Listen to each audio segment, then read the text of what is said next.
Hey, anyone's a cameo from like a train YouTuber or something? No? Okay. Welcome back to King's Game is Awful, Part 4. I know it's a bit early since I've only done, 2-3 videos since the last one, but, well, things have happened. Today I was going to go out for a nice walk, I was going to do some exercise, I was going to try to get out of my house, not watch anime all day, actually try to get a life, but then this happened. Yep, nope. And then I thought, well, okay, I'll give it a miss today, I'll try it tomorrow. And then I checked the forecast. You know, I think this is just the universe's way of telling me to be lazy. And it's exactly what I'm gonna do. That, and because Western anime just seems to be bowing down to our supreme leaders in Studio Bones, I felt I should do something equally as messed up, and went back to rewatch King's Game. So here we are, Episode 4.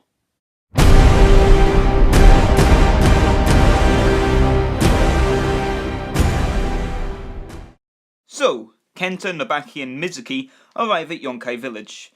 Now, the way that they're setting this up is actually quite interesting. Let me explain. Now, the one thing I'll give King's Game props to is that it can build tension really well, especially when it's needed. The way they're setting up Yonkai Village is really good. The mood lighting, the moss-covered outer walls, and the background noises all give a sense of dread and something supernatural. Like, something's definitely not right here. We don't even know a lot about the town. Yes, we know it's a town that everyone died in 30 years ago due to the first King's Game. But that's really it. We don't know how any of them died. We don't know really any of the characters until it's later revealed in about 5 minutes. And it just gives a sense that something's there that we should fear. And I think it works really well here. However, the execution is not so. They build it up like there's something trying to be kept maybe in this village, and it's not explored. Once they get into the village, there's nothing. There's a bunch of old photographs, some cracked windows, and some old houses, but that's really it. There's nothing there. So, what was with the build-up? Was it just to give us false hope that something scary would actually happen? Because if so, well done, you've succeeded in that at least. So they get into the village through a gap in the wall, which looks impossible to get into, to be honest. It's the size of a brick. What are they going to do, call Ant-Man? Even then, why is it bricked off? I mean, if someone dies or gets killed in a house, they don't brick off the house, it's just a waste of space. Why not just demolish the village and build a new one? Stupid. I also like how Kenta says that there's no signal, even when there's a Wi-Fi bar. I mean, sure, there's no signal, but where's the Wi-Fi coming from? It can't be coming from the village, as it's been supposedly abandoned for 30 years. And if you're lost, why not just use Google Maps? Or if you need to talk to someone, use Snapchat or Facebook or whatever. There's multiple ways of getting around this situation, Kenta, come on. When they actually get into the village, Nobaki spots a house with the name Honda on it.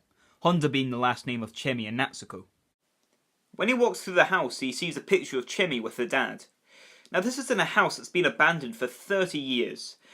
So are we meant to believe that Chemi and, as a result, Natsuko are over 30 years old? If they're from the town, why aren't they dead? As we learn later, only one person can survive the King's Game at a time.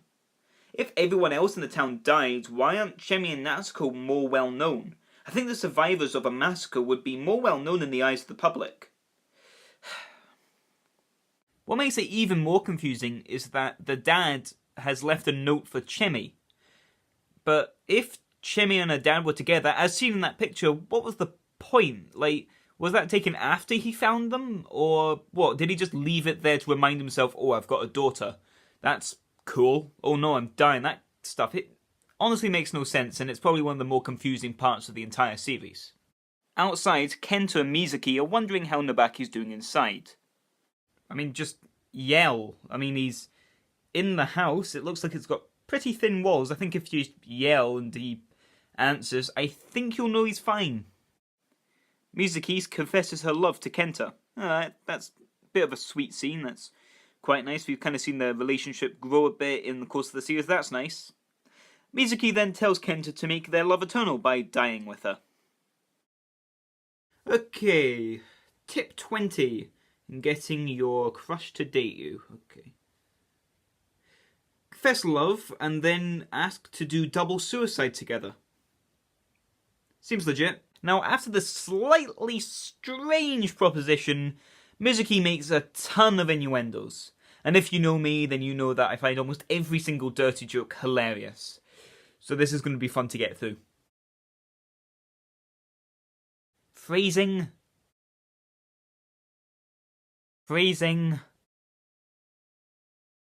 Yeah, okay, it's not funny anymore. Kenta, trying to break Mikami from this madness, gut punches her. I mean, like, he's full on gut punch, like it's a soccer punch. It's just, really? Really? I mean, because you've done this, I feel obligated to just put a bunch of music behind it. This one, for example.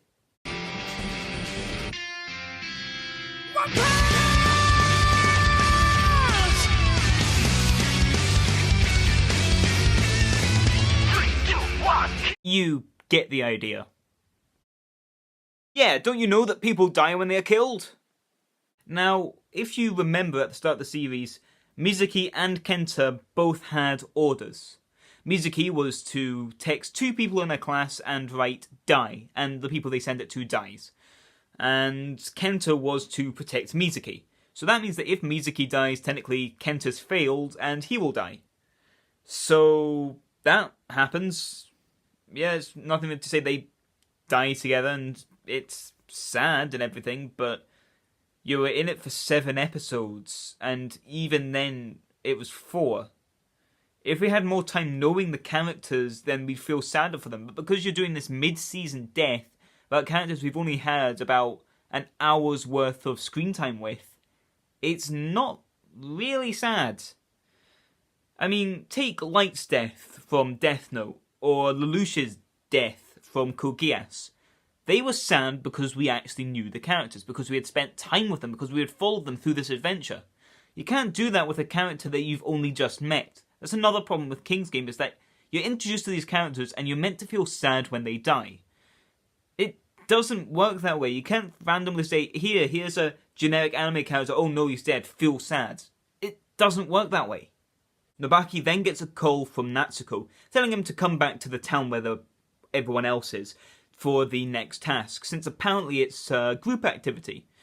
So, you know, it's the King's trying to incorporate everyone. That's, it's nice. And that's really episode 7. Nothing really happened apart from the deaths of Mizuki and Kenta. So, yeah, it's really it. Bit depressing when you think about it, isn't it? Oh yeah, and they also tried to make that rapist from the 2nd episode more of a likeable character. You know, rapists being really fun guys, you know? God, from here, the series just goes downhill quite quickly in quality and in logic, so thank God I've got you all here suffering with me. As Nobaki finds Mizuki and Kenta's bodies and he's starting to break down and cry, he gets a call from a very familiar person. Well, hey! Hi, I'm Pete Sinigami, and I'm here to talk to you about our Lord and Savior, Light Yagami. I tried to get hold of you earlier, but you weren't picking up. I mean, your friend picked up instead of you, so that was a bit of an awkward conversation. You know, I wasn't able to get hold of him later either. Hey, what happened? Did he spontaneously combust or something? Hello? Sir? God damn it, not again. Nah, who am I kidding? That'd been a lot cooler. He's actually talking to Natsuko, who's just phoned him after sleeping with this guy called Teraraki, or whatever, who cares. He's the person who tried to rape her in episode 2 or 3. Who cares? I don't. And, well, she had to sleep with him anyway, because otherwise they both die. So, you know, that was kind of given, that makes sense. And because now that's happened, she then decides to call Nobaki, as you do. She's phoning to congratulate Nobaki, or at least mock him, over Kenta and Mizuki's death, because, you know, she's meant to be the antagonist, and it's kind of an antagonistic thing to do, you know. And she's doing it right where Teraraki sleeps, so they've just done it, and then she decides to call Nobaki. Makes sense. And then she proceeds to play with the used condom that's just been... Wait. I'm okay. So, I know that with a lot of films and a lot of media, when you're a bad guy, it's kind of commonplace, almost, it's in the rule book really, that you're going to have to do some disgusting and not very nice things, just so the audience aren't really on your side. However, I think this is taking it a little too far. I mean, we've already got heaps of evidence that she's a bad guy, that she's not meant to be a nice person in the last 8 episodes of the series. So we don't need any more weird and disgusting images to know that she's not a very nice person. I mean, she's already said that Nobaki raped her when he didn't, and got a bunch of people to beat him up. She's already said that she's going to kill everyone. She's already done all of these things.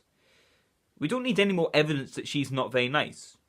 I mean, what do you expect in, for example, in The Dark Knight, when Batman's finally going to defeat the Joker in the construction building at the end, like, he doesn't turn around and suddenly kill a baby just so we know that he is a bad guy.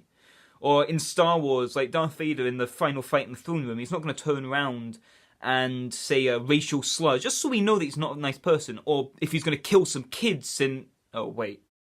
Teraraki then goes and hides in a portaloo trying to escape from Natsuko, as he suddenly realised that she's not a nice person. Natsuko then bangs to the door, asking what he's doing. I don't know, what do you expect he's doing in a toilet? Natsuko then reaches over the top of the portaloo and grabs the phone, and, in the meantime, becomes a Shinigami. Hey there, Teraraki. What you got there? I'ma take it. Nobaki finally makes it back home, and is greeted by Riona, who's sort of the main female lead now, I guess. I mean, every other one is dead, so I guess it's sort of like an insert name here thing now. It also turns out that Natsuko was part of another King's game before the current one, which gives some more character development. I like that. It means that these characters are a bit more 3D. However, like, the way she talks about it kinda means that she probably should be arrested by now. So the order is for everyone to meet up, and on their right hand, if they break any of their fingers, that gives them a point. They can either lop off their hands, or they can just break a finger, it doesn't really matter. And if they break any of their fingers on their left hand, then it means that they get negative points. And the person with the least amount of points at the end dies. It's quite simple. Now, what they try to do here is they try to redeem Teraraki, you know, the possible rapist. And this is what I hate. He is an attempted rapist. He tried to rape someone less than 5 episodes ago. Why are you trying to make him a nice character now? I mean, what's next? They're suddenly going to find in Germany a letter from Hitler saying that he's apologising for killing over 10 million people. I mean, good God, come on. This is awful storytelling now. Just make him not a nice character and leave it like that. If you're setting him up to be an attempted rapist, leave him like that. Nobody in their right mind is going to acknowledge that he is a nice person now. Just stop. Wait a minute. What the hell are they doing now? He's cutting the back of his hair. Why? Oh, I know what they're gonna do now. Yeah, what they're doing is they're doing a thing from a bunch of old sci-fi TV shows, like the original Star Trek, where they'll create a character, give them a lot of personality, backstory, all that kind of stuff, and then they'll kill them off, just to get a rise out of an audience, an emotional response, pretty much. And it's exactly what they're doing here. I'm half surprised he isn't dressed like this. He then breaks some of his fingers, giving him negative points that he's going to give to Natsuko. During all the pain and all the tears, he then asks if Nobaki liked his haircut. Did you like it, Nobaki? I mean, I like the thought was there, definitely, Teraraki, but I mean, you could have done a bit more on the fringe, a bit more on the sides, and I don't know, the back's a bit uneven now. I mean, you've still got a lot to work on. Oh God, no! And that was episode 8 of King's Game, and it concludes episode 4 of King's Game is Awful. Thank God, we're almost there, guys, we're almost there. If you're new to my channel, please like and subscribe, it will really help me get through the rest of this season. I'm Thunder Muffin, I'm again that name, and you know what, I'm gonna go break my hands. Negative points and all that, you know? This should be fun. Right, take that hammer and... Ah, my hand!